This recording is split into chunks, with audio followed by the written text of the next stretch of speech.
Hello, my name is Phil Lear and I'm chair of the Town Hall Building Committee. Our committee has been working on this project since it was formed by the Select Board in 2019, and we're appreciative of the opportunity today to show you the results of our hard work. The Town Hall Building Committee supports and recommends moving forward with this project. We hosted a public forum last week to present and discuss the project, and if you weren't able to attend, here's a short recap. I'm Jack Creighton. I'm privileged to be chairman of the Town of Cohasset Select Board. We're here tonight to hear from the committee appointed by the Select Board to examine what to do with our town hall. I want everybody to know the work that they have done, the unbelievable hours. They're all skilled in their fields. So the facts and figures that will be presented tonight have been vetted, and they've done a very, very good job. I'm Carolyn Coffey. This is my second time around on the Town Hall Building Committee of the 4 that we have had studying this problem since 2007. There was one that looked just at Old Town Hall in 2007. In 2014, another committee was commissioned, and they looked at both buildings, determined that actually the annex was in worse shape. Another building committee was put together in 2016. They brought a plan to town meeting in 2018.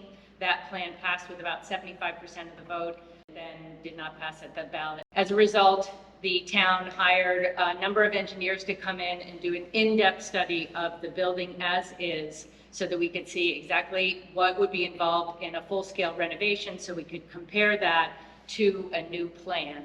We looked at every available parcel of land that the town owned and analyzed it for the possibility of putting a brand new town hall building on it.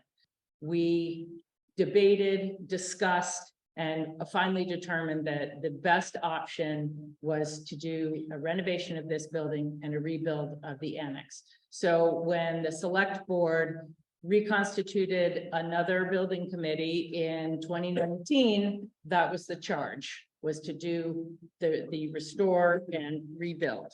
Since that time, we have presented to town meeting 3 times, once for the project design and engineering, once for funding future construction, and then in 2022 for the appropriation to hire the construction manager. Some of the critical needs of the town, of the building that were identified, not least of which was the fact that our town government has outgrown the space. There's not enough office space. There's not enough meeting space. All of the systems in the building, the HVAC, the electrical, and the plumbing need to be upgraded over there and replaced over here. We still have knob and tube wiring in this building. There's no fire suppression system in this building. This building is not fully accessible. There's rot and water damage. So for decades now, water has been leaking in. The building needs a new roof. There's a chimney on the side of the building, which is separated from the building and has a crack in it. There's asbestos that needs to be, do I need to go on? There's a lot of problems in the building. Got started, we looked again at what the programmatic needs of the town were, whose offices were in this building, whose offices should be in this building, how much space they needed, which offices were most visited by the public and therefore should be most accessible, and evaluated all of those things and made sure that we were going to meet the needs of the town and provide what the select board asked for, which was a safe, flexible, functional, and accessible building that could last for decades to come. Said, I'm Tucker. I'm a lifetime resident, and I'm really happy and proud to be on this committee. And I want to talk to you about what we came up with, right, based on the charges that Carolyn just laid out to you. So I'm first going to talk to you about the exterior. This is our building that we're proposing right here. We spent a lot of time designing it. We spent a lot of time working with our architect, making sure that it looked right. And what we meant by that is we wanted it to look fitting on the common, right? We have an invaluable resource here in our common that we use all the time. We love, it's probably one of the community's greatest assets. And we thought, if we're going to redo the building, it should at least be fitting. It should be complementary, but subservient to existing historical structures. And here it is from from the siding, what the main entrance of the building would look like if you were standing in the parking lot. Wanted to make it accessible as well, making sure that we had enough handicap parking spots, that they were in the right places, right? That the building, if it's going to be a public building, is accessible to kind of all the members of the public.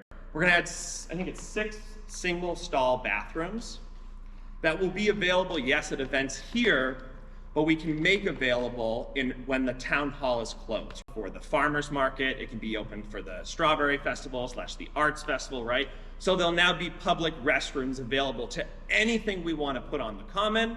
The other thing we're going to do is we're going to put a caterer's kitchen in here. People, members of the public, come in asking if they can rent this space. It will be much easier to rent now. It will have a lot more facilities because it will have bathrooms and it will have a caterer's kitchen completely independent of the town government. See this nice direct access that will go straight through the building, making all of the public departments available, right? Making it easy to find.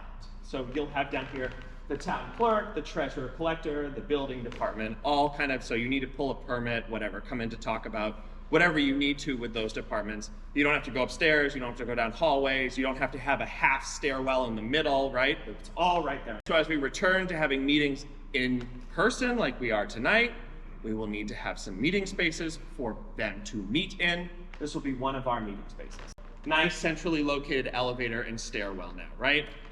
Together, very easy to use, easy to find when you come in. There'll be a lot of the non-public facing people, IT, HR, accounting, things like that. We'll be on the second floor here, so we are gonna be continuing to use the offices up here. We'll have 2 meeting rooms upstairs, right? So we'll have a small one, and we'll have a medium-sized one, and then kind of over at Wilcott, we have our large one. The thing that we did about this building, and I know this is a major concern, is we want this building to be around for a while, right? We don't want to build this and then rebuild it in 20 years. So one of the major accomplishments we have here is we made it so that none of the rooms are really fixed, right? If 25 years from now we say we need a really different layout for the town government, we've made it so there are not many fixed structures besides the vault. We will now have it so that if the needs of the town change, we can change the building, right, as it exists by just moving some of the walls around. That will give this building really good longevity. Now you've seen what we get, we can talk about what it's going to cost. The construction costs are about $21.6 million. There's a contingency of about $1 million for the construction, and then soft costs, $900,000. Owner's project manager, $830,000. Design fees of approximately $1 million, and then soft cost contingencies of about $400,000.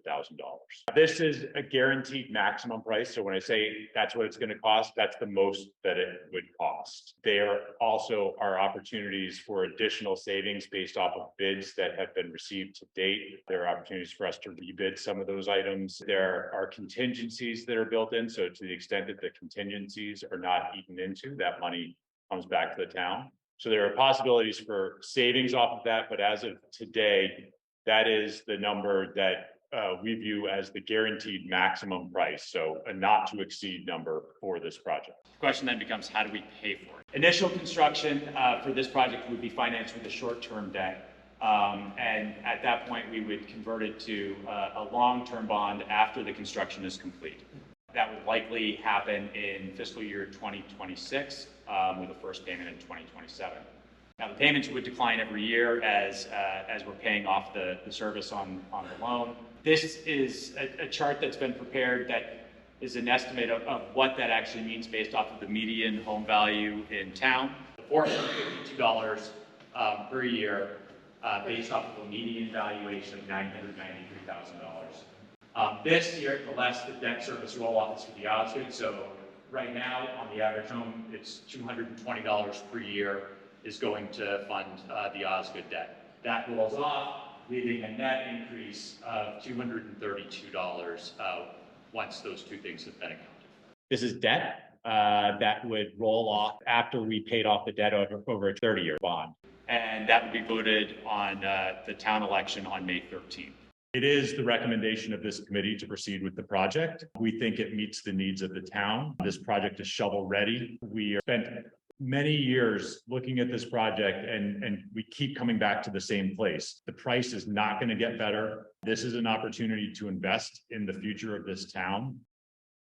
Once again, we appreciate you giving us the time to present this. The next decision is up to the town. We strongly believe this is the best path forward, and we recommend that you vote to approve the article and this project. And we are available to answer your questions. Thank you.